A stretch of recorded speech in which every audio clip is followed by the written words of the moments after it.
The presentation is written in Italian, but I'm going to speak in English, and there will be some vocabulary for you to focus on. So hopefully you can also learn some new words from this presentation. All right. So briefly, I founded my own small business in 2021, and it's called the Italian Time Zone because I love time zones, quindi fusi orari, and because I'm always moving, and my idea is that I want to take Italy with me wherever I go. So I'm an Italian teacher, and I've also got my own podcast, which is in Italian, and it covers mainly the topic of history, but also a bit of traveling, some advice for Italian learners, and yeah, some curiosity about Italian culture. So you can find it online, it's free for everybody, and it's called Italian Time Zone, l'italiano con la storia. For I love traveling, and that's part of my life, and I've got a travel blog with my partner where we share our travel experiences both in English and in Italian. Again, because in this way I can share content with my Italian students and they can use also my traveling to learn Italian in context. So let's get started. La scaletta della lezione. Ok, quindi la scaletta o il programma di oggi. Cosa vediamo oggi? Come è nata l'Italia? Quindi il Risorgimento italiano. L'Italia unita, quindi curiosità, cultura e innovazione. So I'm going to share some peculiarities, some curious facts about the Italian unification and how it changed because of the unification.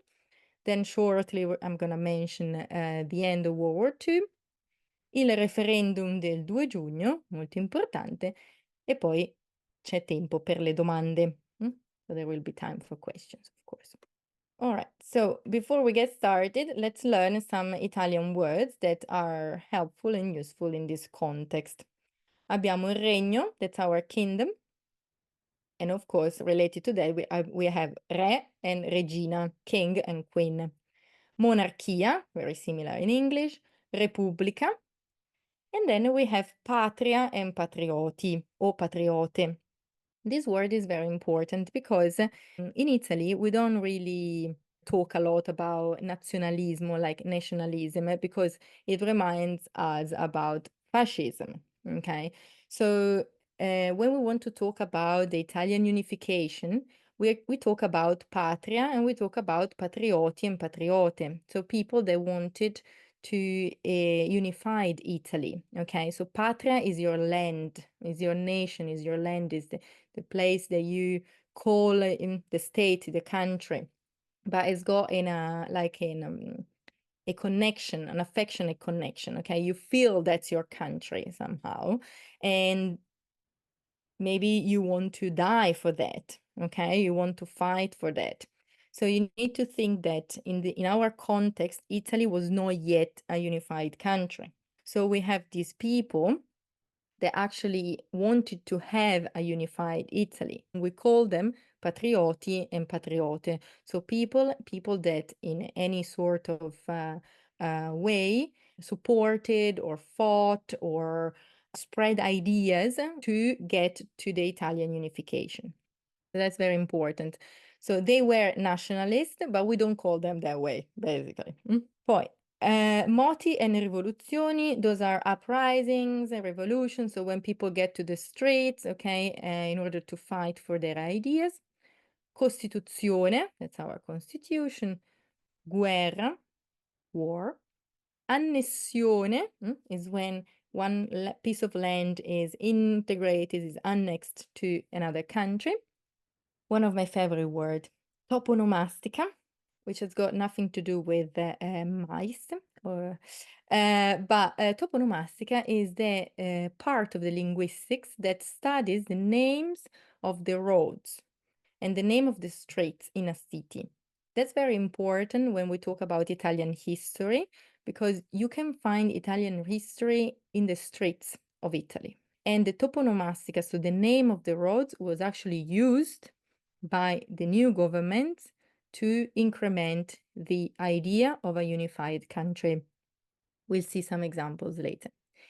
And then we have campanilismo, which is also another funny thing in Italy. Campanilismo is the attachment not to your state, but to your town. You know campanile from like the church, okay, the belfry. So campanile, so the attachment to your campanile, the attachment to your town, your village. And then you have the word campanilismo. It's an ismo. So again, it means that you've got a strong feeling, you think that basically your town is the best. Okay, not your country, but your town. And that's very common in Italy, thinking that your town is actually the best in the area.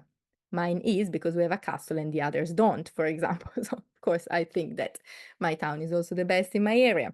This word is important because the origins of all the divisions that we have in Italy nowadays, all the divisions among regions, among towns, okay, come from the fact that Italy was unified recently, okay, 150 years ago, and despite the political unification, it maintained a lot of cultural divisions and diversities. If you think about food, that's very obvious. So we're going to find these words again. I'm going to use them in Italian from time to time. Now I want to show you una linea del tempo. So the title says facciamo il punto. That's a good Italian expression to say, okay, let's stop and let's see what do we have, what's the situation. Quindi facciamo il punto.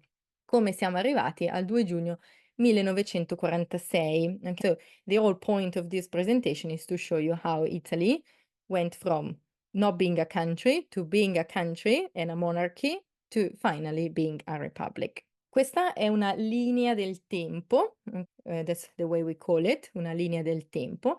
And as you can see, I only put the main elements.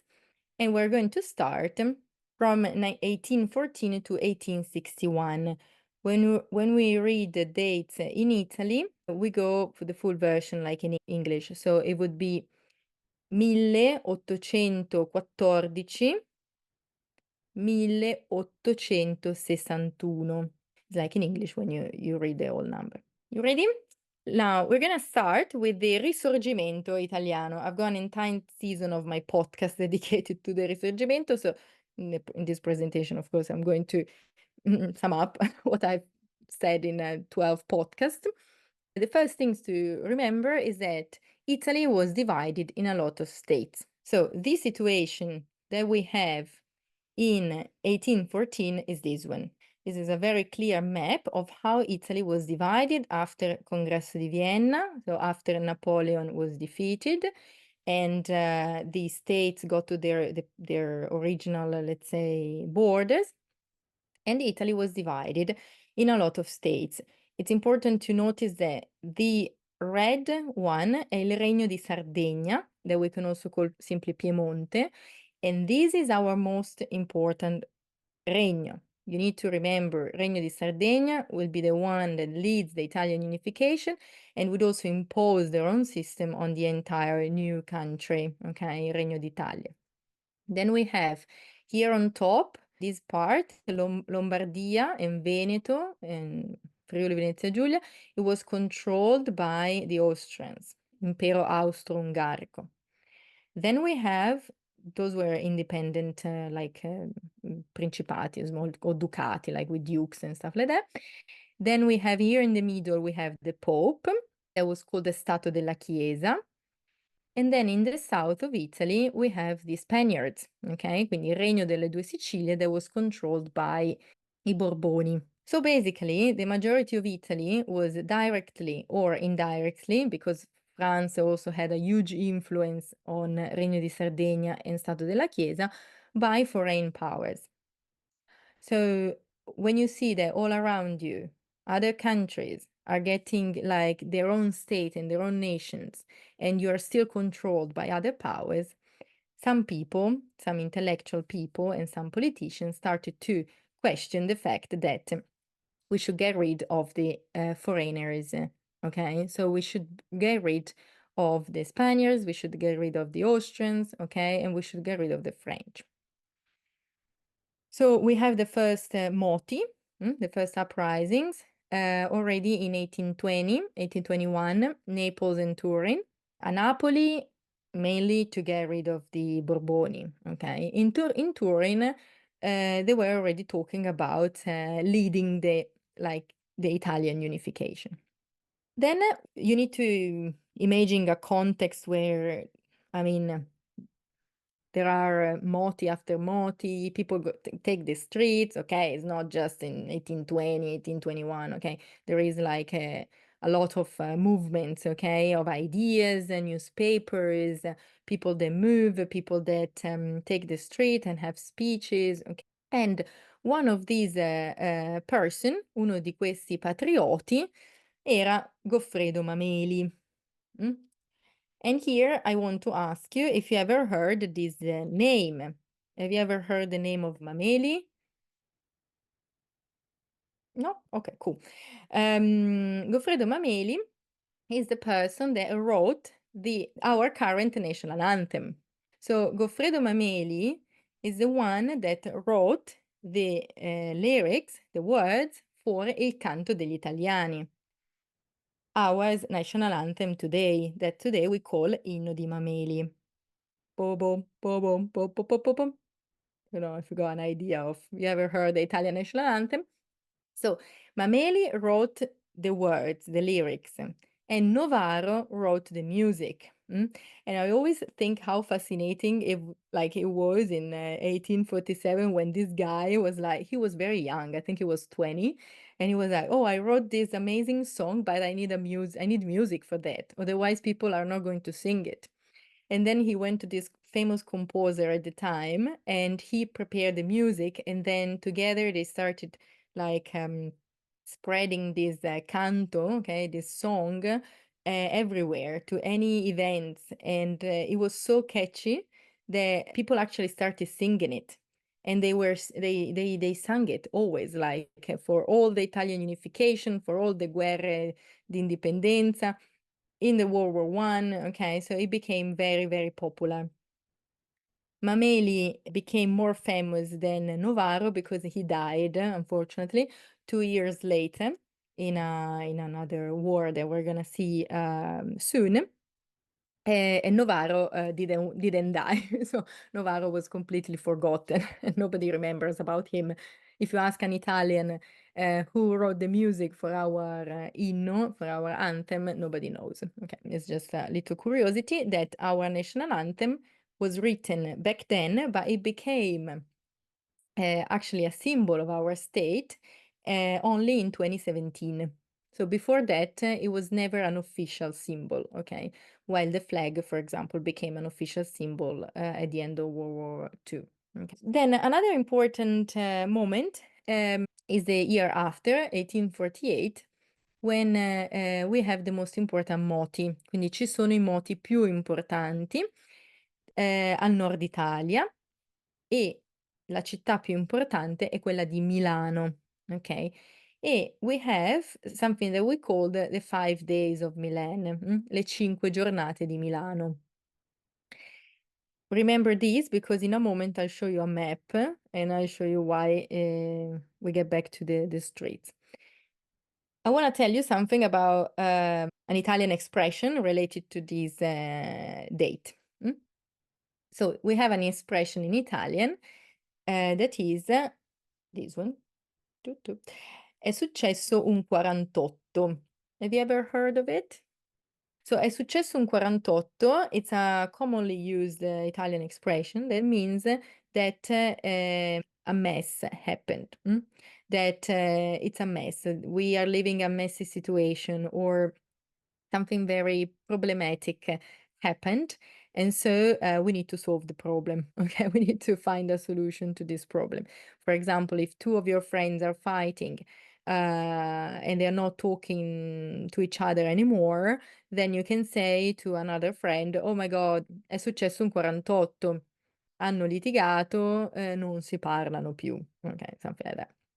So this is an expression that originated from the uprisings for Italian unification. So that's how history, of course, it's presented in the language. So quite curious.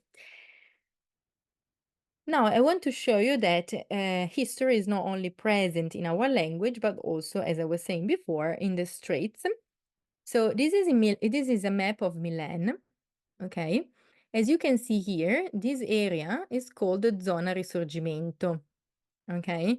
And this one here is Piazza Cinque Giornate. So the 5 days of Milan are the 5 days of fightings in the street because people from Milan wanted the independence from the Austrians, quindi l'indipendenza dagli austriaci. So this was the main area where the fighting started. Okay, there was men and women, both of them joined the fighting. And as you can see, this area is actually called Zona Risorgimento. This is Corso Indipendenza. This is Tricolore, that's the metro stop, and Tricolore is the name of our flag, okay, the Italian flag. These guys here, Carlo Pisacane, was an important patriota in Napoli. And then you cannot read, but there are other streets that are named after patrioti italiani. So you can see that if you go to Milan, you can actually see the Italian Risorgimento in the streets of Milan, okay? So the roads were named for you to remember that something happened there that led to the Italian unification. Here, where there is this pin bumping, we have another important landmark in the city of Milan, which is the first statue dedicated to a woman that was placed there in 2021. And it is dedicated to a woman that actually was very, very important in the Cinque Giornate di Milano and in general in organizing the Italian let's say, fightings from Milan, but also from abroad. Okay, so this was a very, very important figure. She was finally remembered, and a statue was dedicated to her in Milan.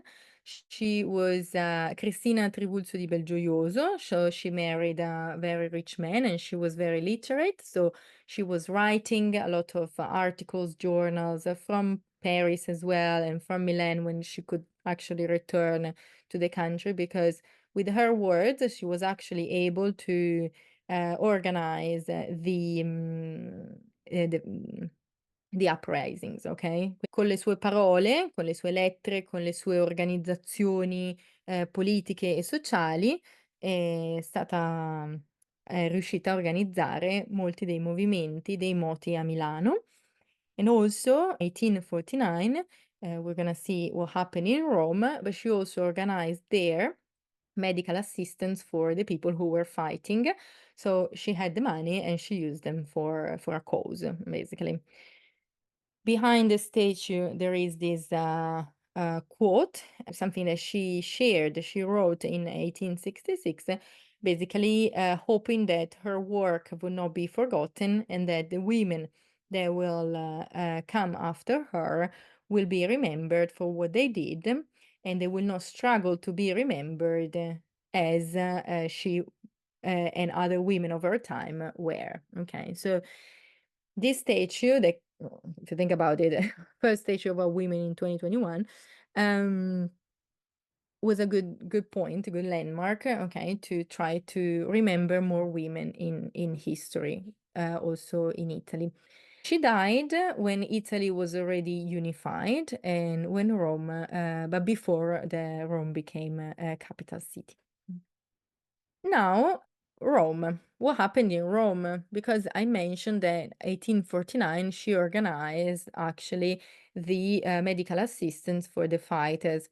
In Rome, there was an experiment of a republic, okay, la Repubblica Romana, in 1849, and the main patrioti of this experiment were Giuseppe Mazzini, who was a very important patriota who never wanted a monarchy for Italy. He always wanted a republic, okay, for Italy. And that's also one of the reasons why the Italian national anthem was not really welcomed by the king because the Italian national anthem was really mazziniano, okay? So it was really pro-republic and not pro-monarchy. And the other important name that joined this experiment was Garibaldi.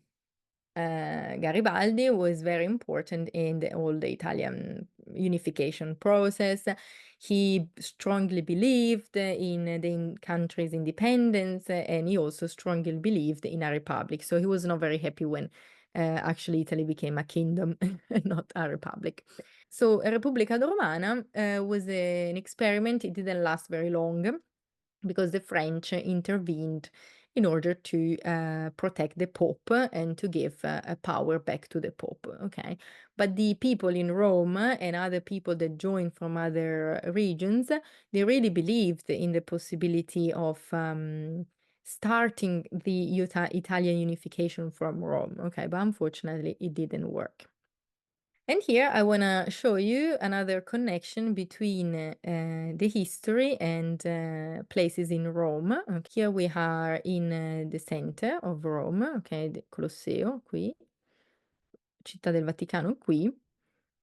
Here puoi vedere il busto di Goffredo Mameli. Un busto is like a statue, okay, but only half, okay, from your chest to to your head, of Goffredo Mameli. So Mameli, the guy from the national anthem. And he was placed up here.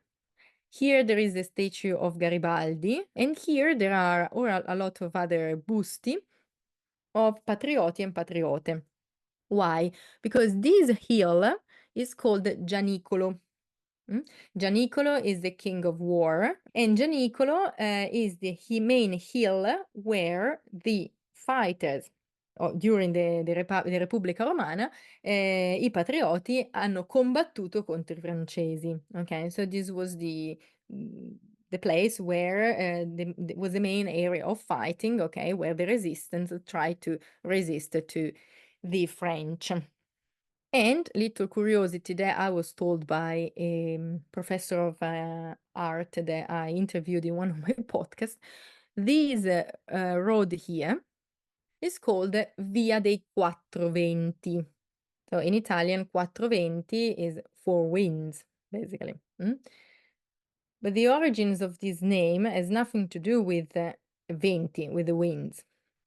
Basically, this was the road where 80 soldiers, 80 patrioti, 80 patrioti, fought very hard against the French. Quindi questi 80 patrioti hanno fatto una resistenza molto forte all'esercito francese che voleva entrare a Roma. Il generale francese, so the French general, speaking about those 80 people, talked about the 80, the 80 soldiers that were fighting really hard. So languages are amazing. 80 in French means 80, and but the Italians picked up this name 80 and it became Quattro Venti. And the name of the road is still in place today because nobody has ever changed that. And so if you know the history behind this Quattro Venti, you understand that's a very important road.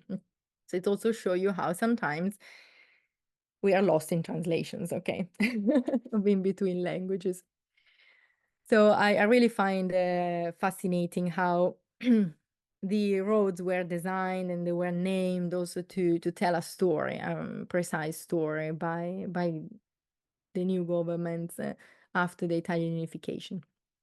Okay, now I'm just gonna move on a bit quickly. So we've got 1859, 1861.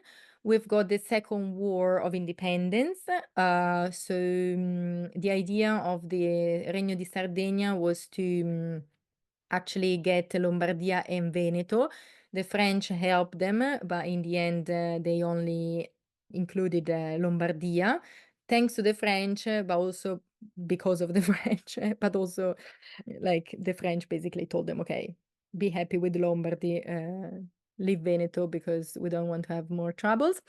That's like a really sum up of the Second War of Independence.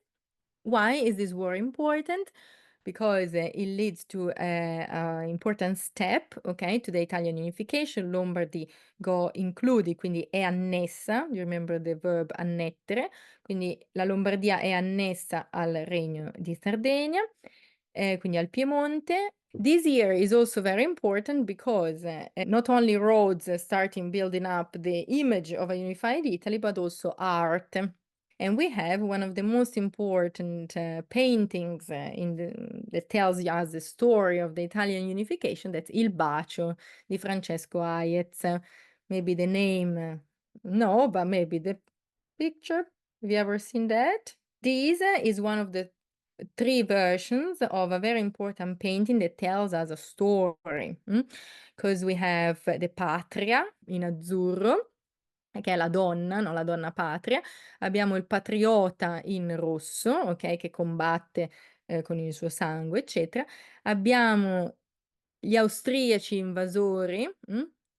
Quindi we have the Austrians that are about to invade or anyway to attack and to prevent the unification between Italy and their fighters. This is only one of the three versions of the paintings. We still have an influence from the French colors here. The second version is still light blue and red, but we don't have anymore the symbol of the invaders. And the third painting, you can see that the dress has become white. Okay, so it's more similar to the Italian flag. So there is no connection anymore to the French, but we have Italy represented in white. You can see this painting in Pinacoteca di Brera a Milano. Okay, so it's visible in Milan, in Pinacoteca di Brera. So art was also used as part of the narration to promote the Italian independence. The state and the patrioti and patriote had to find all the ways to try to get to the average person and tell them a story, okay? And if you cannot read or write, images are, of course, a very good way to present your message. This is not the only painting. There were thousands, okay, several others, even more related to the countryside, okay, more approachable, more accessible. So, but art was used also to involve more people into the cause.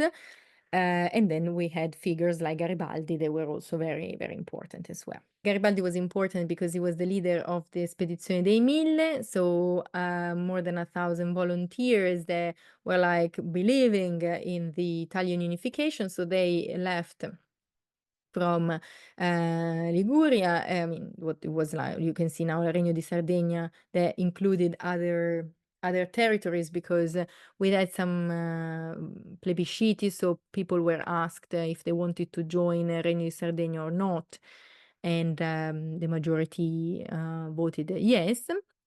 And then, as you can see, we have this expedition that arrived in Sicily and then started to, what they say, liberated the south of Italy, and they got to Teano. Okay, in Teano we have an important meeting between Garibaldi and the king, where Garibaldi basically gives the south of Italy to the king, and the king becomes il re d'Italia. So dal re di Sardegna he becomes re d'Italia.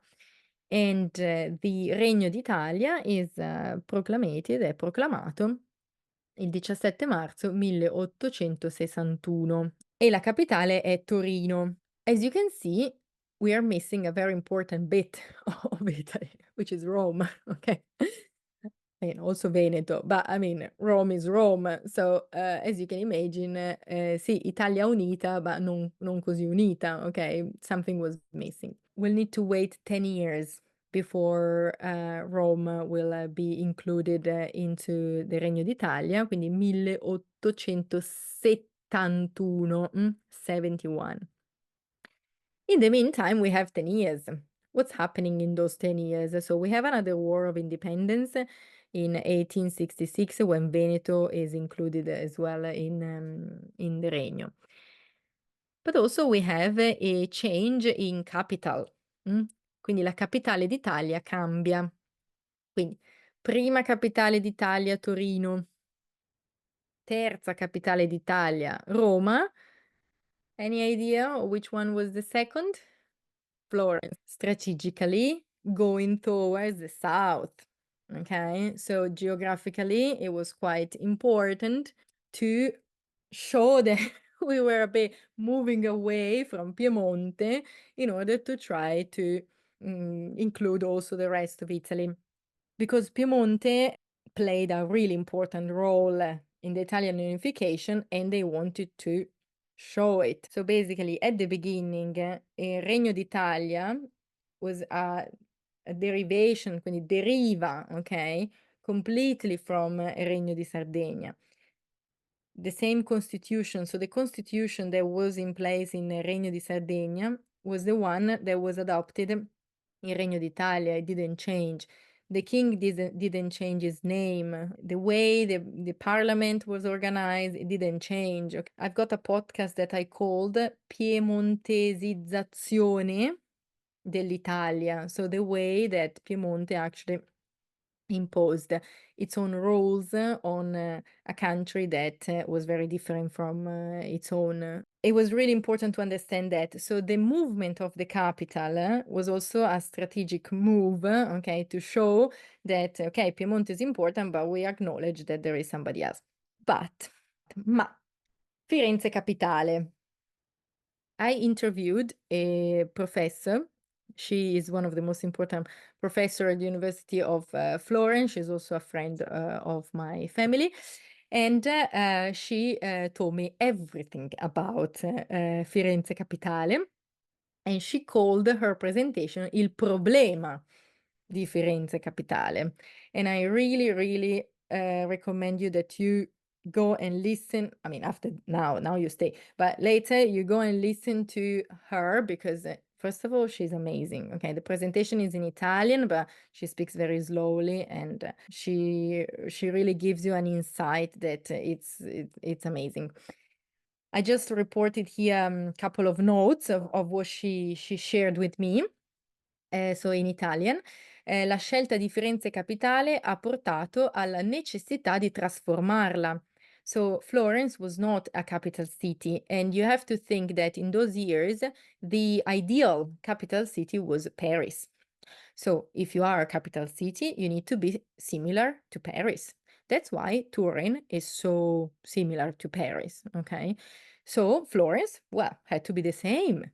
But guys, Florence had a history like related to the medieval time, and the city had still walls when the government moved there. Quindi la città era ancora cinta, so surrounded, dalle mura della seconda cerchia comunale realizzata nel 1284, con 16 aperture, porte e postierle. Porte grandi per i carri, postierle piccole per le persone. So we still had the city walls, okay? But the city walls were demolished. I got shivers every time I think about it. Vengono abbattute e sostituite da dei viali molto ampi, molto grandi, perché la capitale, no, had to have space. Queste viali sono chiamati stradoni dai fiorentini, they don't really like them. E 6 porte vengono mantenute. So questa è one of the few parts that remained of the walls, and this is what it's now. This is a part of the city that was medieval. All these buildings that you see here, including this church, there was an ancient Roman church, and it was one of the many that was demolished. So all these buildings, all these houses were demolished in order to build the Hotel Savoia. And the people in Florence hate the Hotel Savoia because if they remember what it was before, of course, they are not really appreciating that. And then something else that changed in the city was this part here. This was La Loggia dei Mercanti, and it's actually in the main square, the one with Palazzo della Signoria. But again, it was demolished in order to build il Palazzo Generali, okay, that you can actually see in the main square of Florence. So those are some images that Professor Elena Giannarelli shared with me, but there are many, many others, okay, that she shares in her presentations. And she wanted just to address the fact that sometimes we don't think how a political choice can actually impact a city, a country. I mean, we were talking before about the Aral Sea. Of course, we know that political choices impact our environment and our cities, but maybe we don't think about it in Italy. We think that what we see has always been there. That is not true. It's not true for Florence. It's not true for Milan. That was completely also the main square in Milan changed. New buildings were built after the Italian unification, like other buildings were destroyed. And then with fascismo as well, like the city changed again. Okay, all the portici that you see nowadays, they are from the 30s, okay? They were not there before. That's why I think it's very important to learn the history, because then when you visit a city, you don't only admire what is there, but you also try to remember what it was there, and you try to see how the city has changed because of the different policies that were in place. Of course, Florence is still beautiful, but we wonder how it was before now that we can't see that anymore. So history has got a huge impact on our cities, and for you that are learning Italian, I think it's important to be aware of how cities have changed. I just make two examples with Milano and Firenze, but it's true for many others. Okay. Now I want to briefly give you an excursus of what happened in terms of how cities transformed and changed. The new governments, plural because I mean we are in Italy. I think the government was able to stay in place maximum 2 or 3 years, and then they were changing again and stuff like that. But anyway, they invested a lot of money in building monuments that were actually showing that Italy was a great country. Okay, Italy as a unified country was as good as the other European powers, and they had to show this grandeur, questa grandezza. Okay, so they built, for example, Galleria Vittorio Emanuele a Milano. They also built Galleria Umberto I a Napoli, trading hubs of the cities of the beginning of the 20th century.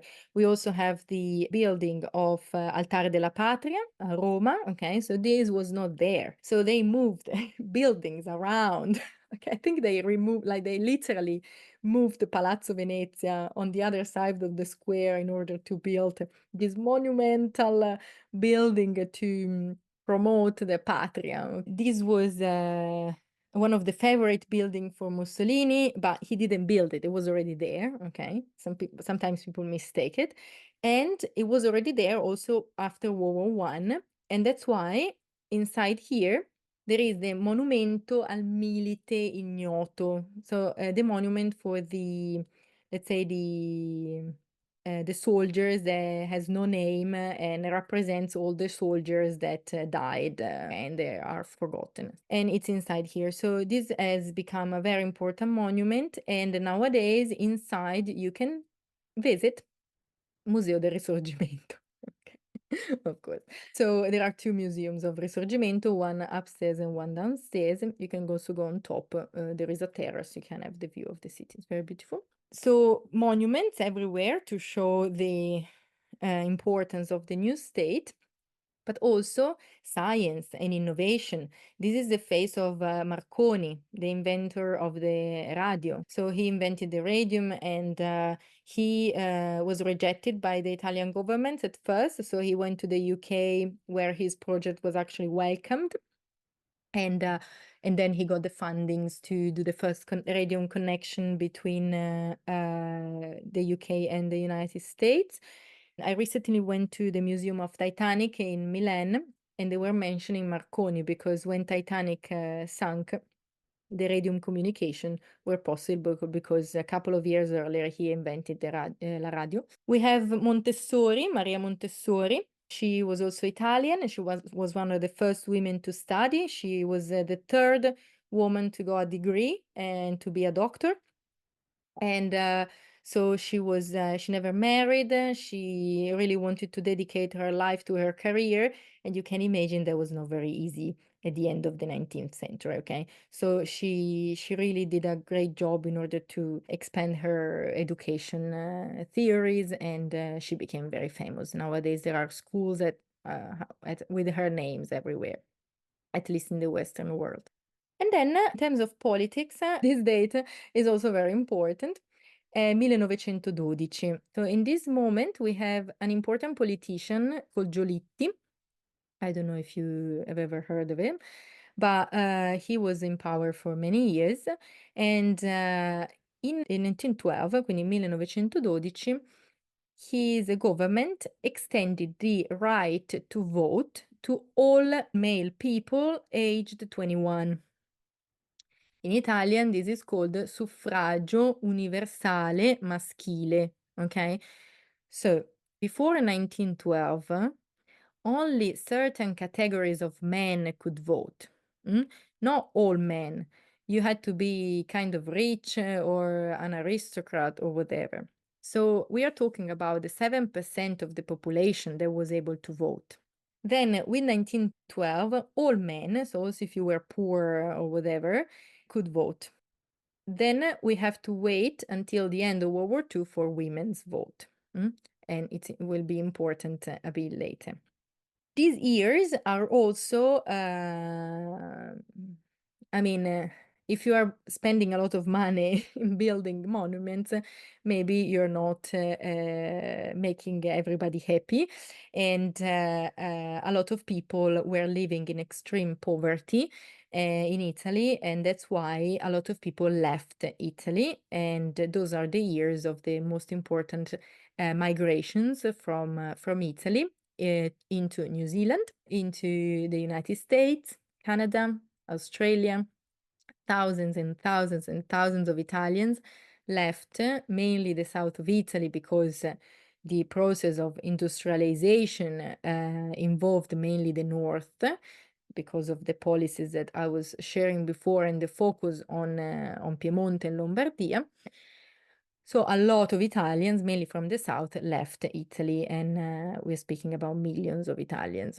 So those are years of important change in policies. Italy is trying to show the other countries that is actually a country and state. We also attempted some colonial campaigns in Ethiopia and Libya. They are a disaster in all fronts, but they are doing everything to try to show that they are a state and they are important. Okay.